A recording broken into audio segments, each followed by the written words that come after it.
I'm Sho. I run the Takatori lab at Stanford University. I obtained my bachelor's degree at UC Berkeley. Woo! Go Bears! But after 4 years of Berkeley, it was time to get the heck out of there. So I moved to Southern California to pursue a PhD at Caltech.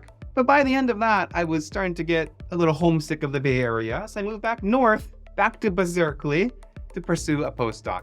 And by then, it's been 12 years of advanced study after high school, and I finally did it. I achieved my lifelong dream of becoming a principal investigator at a top-ranked department at UC Santa Barbara as an assistant professor of chemical engineering.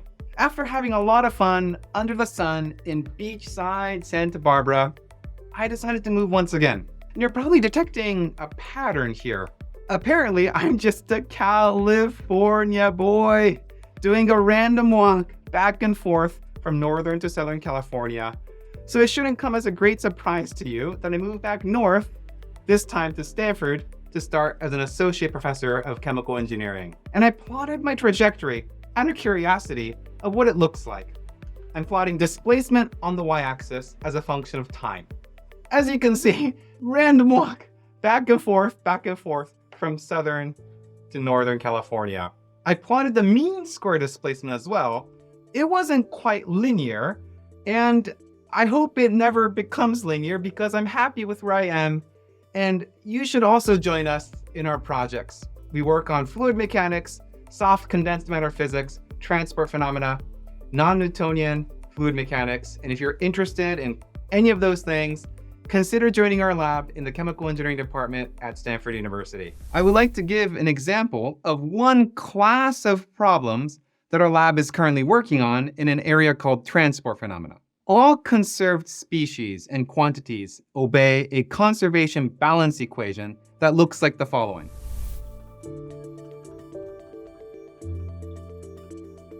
In this equation, stuff is a conserved quantity, like mass, energy, and momentum. Flux has units of stuff per area per time, so it tells us the frequency of stuff passing through a plane per second. And lastly, sources are any external generation of stuff, the conserved quantity. So first, we have the conservation of energy. Let's write that down.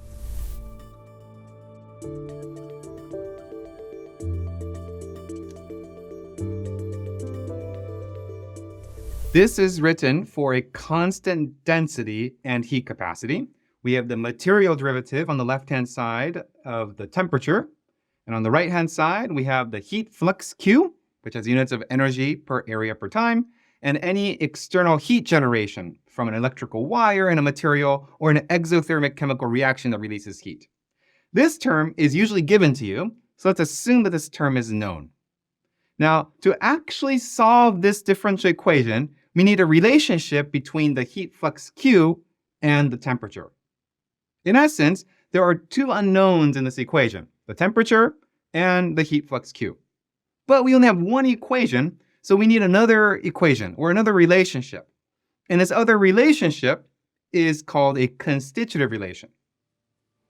Okay, so let's write that down. And this is known, probably to you, as Fourier's law of heat conduction. Okay? It's a constitutive relation that tells us that the heat flux Q, which is a vector, is proportional to the temperature gradient, grad T, and the proportionality constant K is called the thermal conductivity, a material property. The one comment I really wanted to emphasize at this stage is that the conservation of energy is a law. It is obeyed no matter what. Right? In the universe as we know it, conservation of energy, the equation on the left-hand side, is always obeyed. This relationship over here, which is a constitutive relation relating the heat flux to the temperature, is an approximate model. It's empirically guessed. It's not a law. Even though it's called Fourier's law, it's not really a law, according to me, because it's an approximate relation. And I'll get to that in a little bit later. But first, if you combine the conservation of energy with this Fourier's constitutive relation, in the absence of any convection and any heat generation, we get the following expression.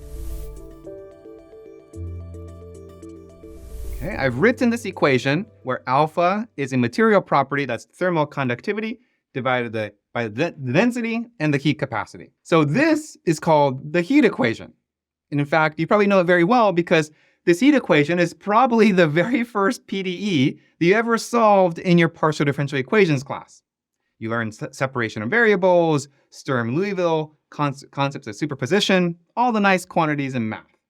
But it turns out that, like I said here, it is an approximate model. This heat equation does not have to be true. It's a model that we use to describe heat conduction through a material, but it turns out that this is a very good model, a very good approximation of the real problem, but it's a model nonetheless. So returning to my point about the Fourier's relation being not really a law, because it's an approximate, empirically guessed model, let's give some motivation to that statement. I'm going to show you a simple derivation of Fourier's relation in a couple of lines. We would like to derive an expression for the heat flux using a molecular standpoint. So let's suppose that there's a molecule held at some temperature T cool. And on the other side of a plane for which we want to measure the heat flux, there is a molecule held at a slightly different temperature that's warmer, T hot. And we would like to derive an expression for the flux of energy across this plane of some surface area A. So we can write the expression for the heat flux, Q,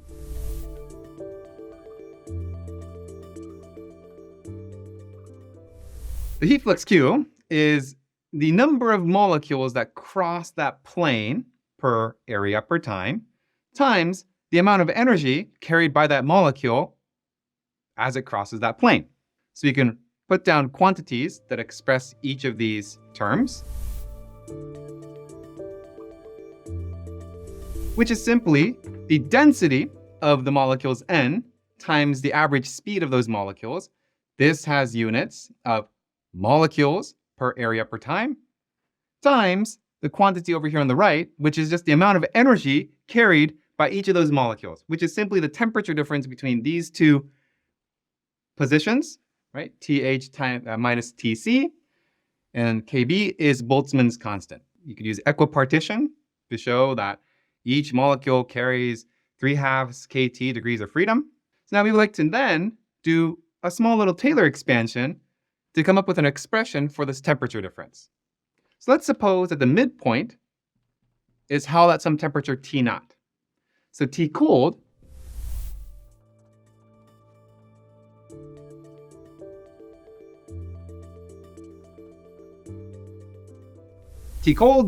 would just be the midpoint temperature minus the temperature gradient times some delta X, which is where this molecule is located about the origin at X equal to 0. And then higher order terms, quadratic, cubic, quintic terms that I'm going to ignore as a small term. Similarly, the T hot is simply the midpoint temperature plus linear term plus higher order quadratic terms that we're going to ignore. So we can stick the temperature T hot, T cold into this right-hand side, and what you end up getting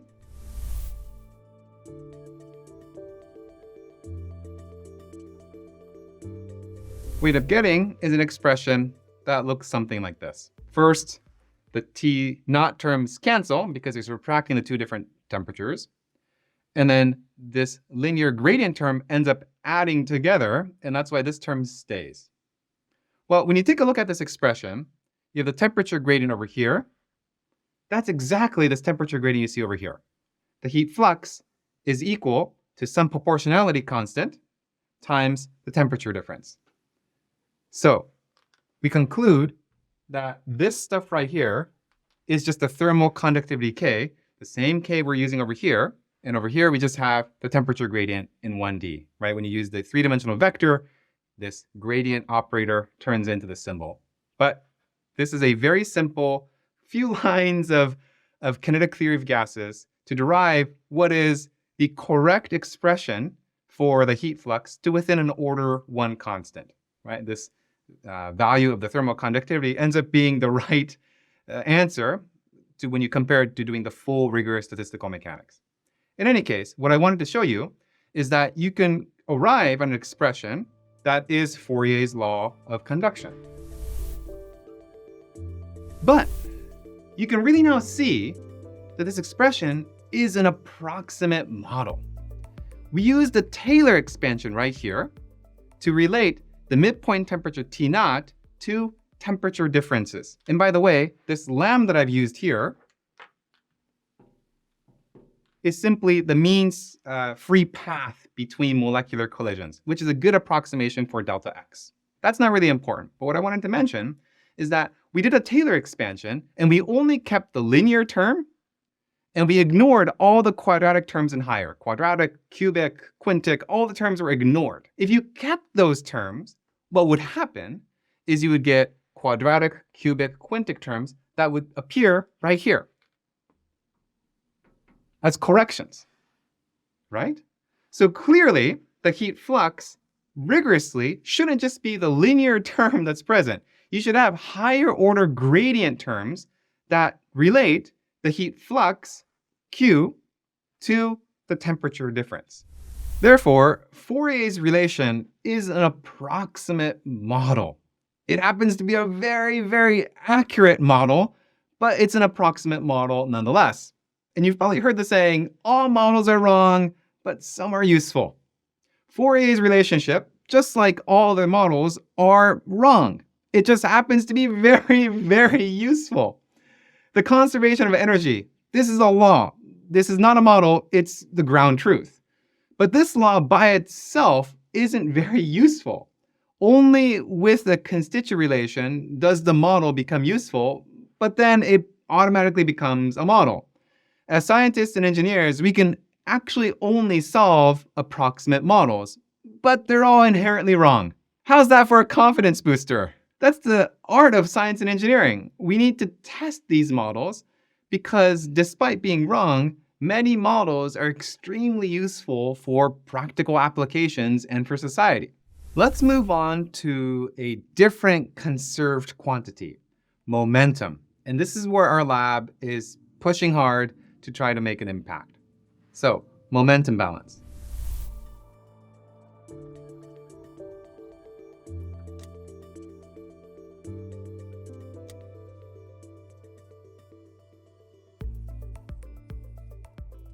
Right here, the fluid density rho, the material derivative of the velocity v. On the right-hand side, we have the momentum flux, written as a stress tensor tau, and the pressure gradients. Lastly, we have any external body forces on the system.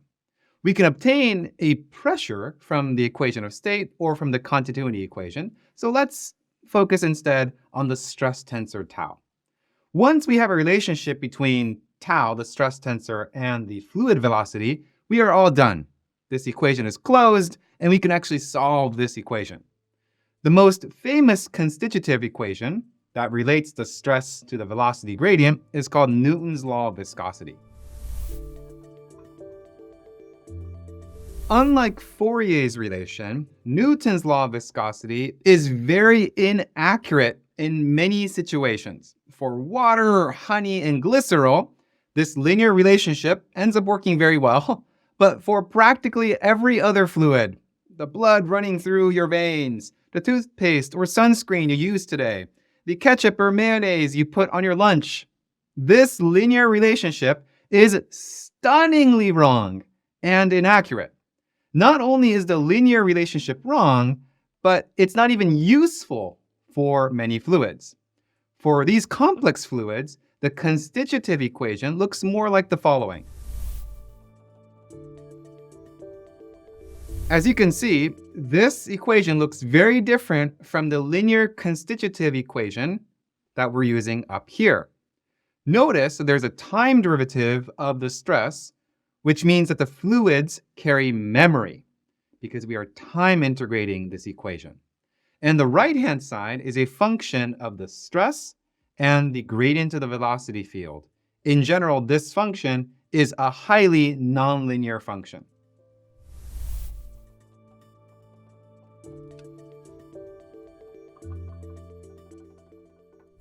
As I said before, Everything over here to the left of this blue line are laws. They're always obeyed. And then to the right of this line are models, constitutive relations that are approximations. And the momentum constitutive relation for the stress is particularly interesting because figuring out this nonlinear equation is exactly at the heart of a field called rheology. Many people dedicate their entire careers to developing different models of this equation for different types of fluids. So the idea is, in the field of rheology, you stick a fluid between parallel plates, and this instrument will spit out the stress as a function of the imposed shear rate. For a Newtonian fluid, it is linear, just like you have here, following the Newton's law of viscosity. But for non-Newtonian fluids, the shape of this curve is nonlinear and can also depend on the time history of the fluid deformation. In any case, for the momentum balance, we have to stand in awe at the all-time champion of systems with nonlinear constitutive equations called complex fluids. And that's what our lab works on.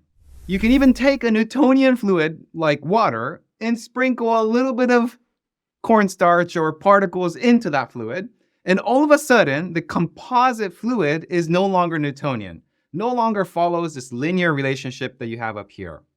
So it doesn't take much to break linearity, which is what we're always assuming.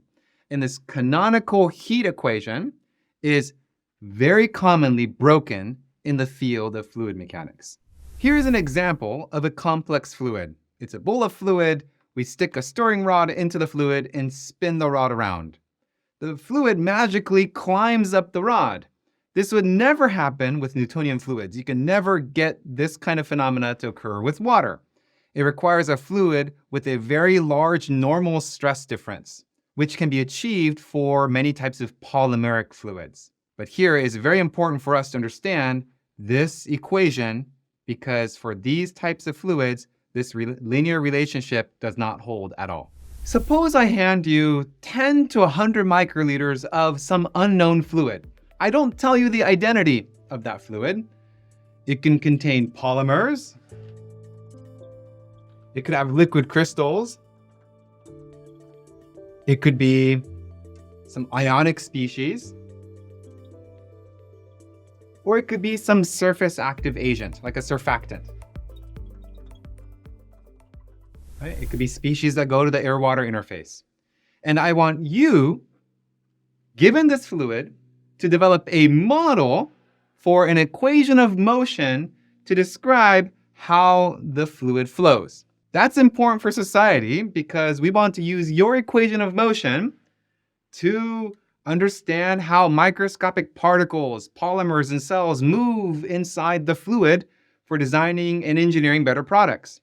Or we want to develop better airfoils, wings, and microrobots that can move effectively in viscoelastic fluids like blood in your veins. Just all as examples. The momentum balance is easy to write down because, again, that's a law.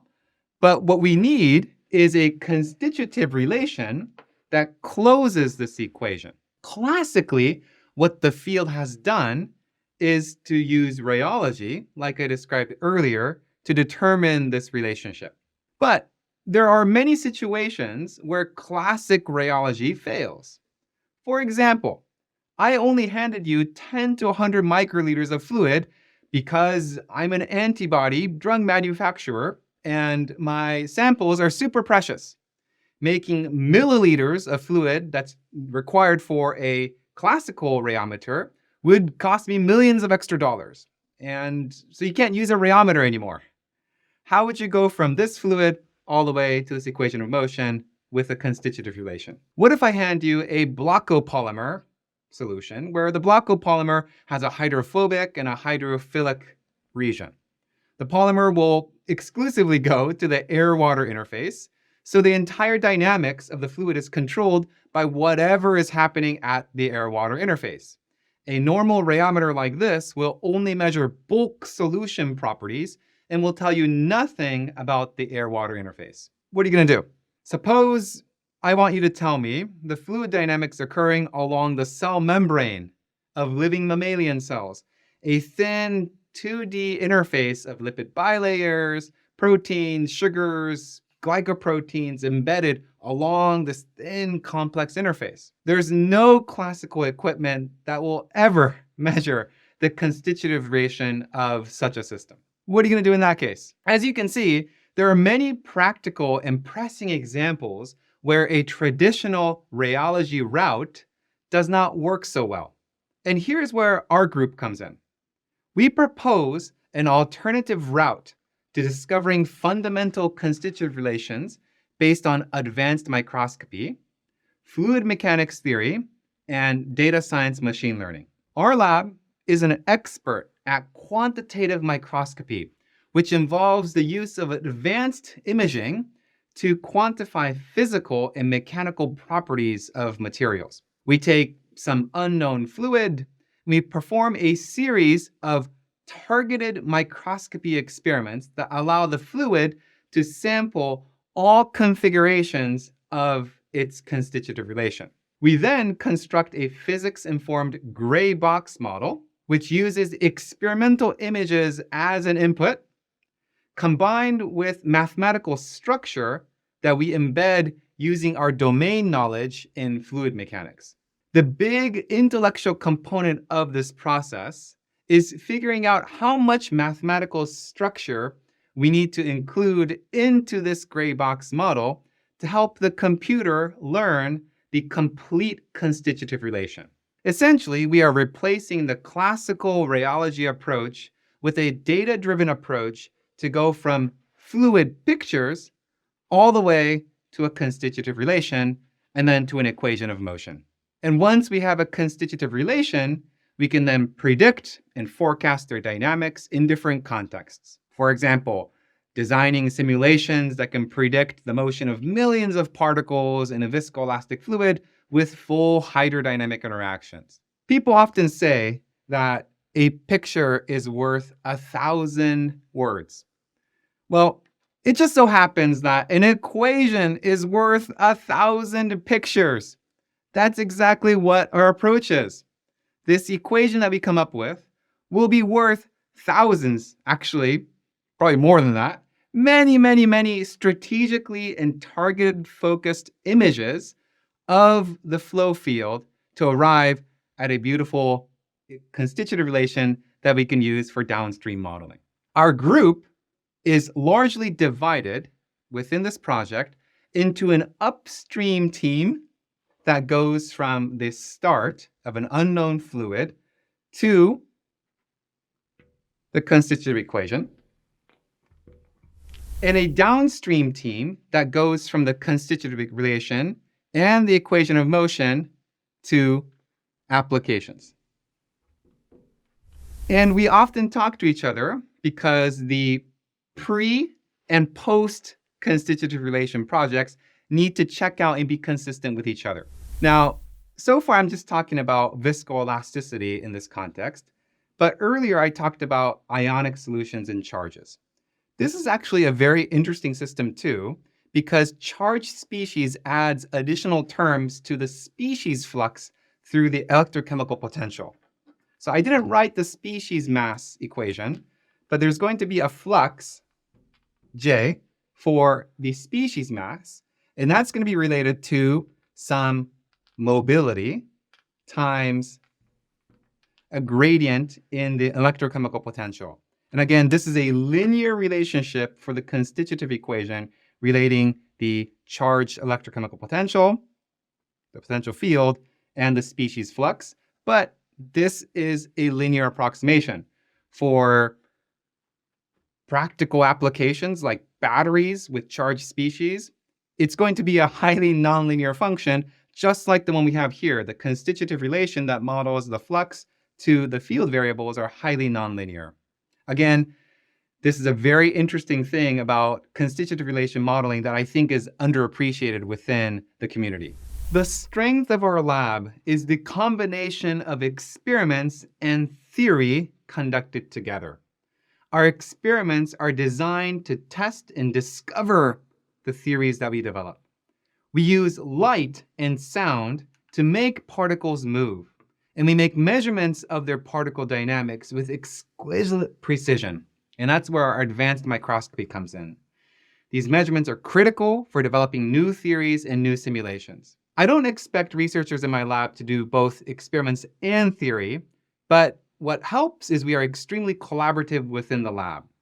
The theorists become better theorists when the experiments inform their theories, and the experimentalists are guided from the theorists on what will be the most interesting and relevant experiments to conduct. And our group meetings are wildly fun because one week we'll have an experimentalist present on some cool system that they've developed, and another week we'll have a deep dive on a theoretical aspect of this problem. For me, it's a lot of fun to use the brain in different ways to engage back and forth with both the theorists and experimentalists in our lab, and the sharing and bouncing off of ideas within the same shared lab space is extremely a thrilling and exciting place for me to be.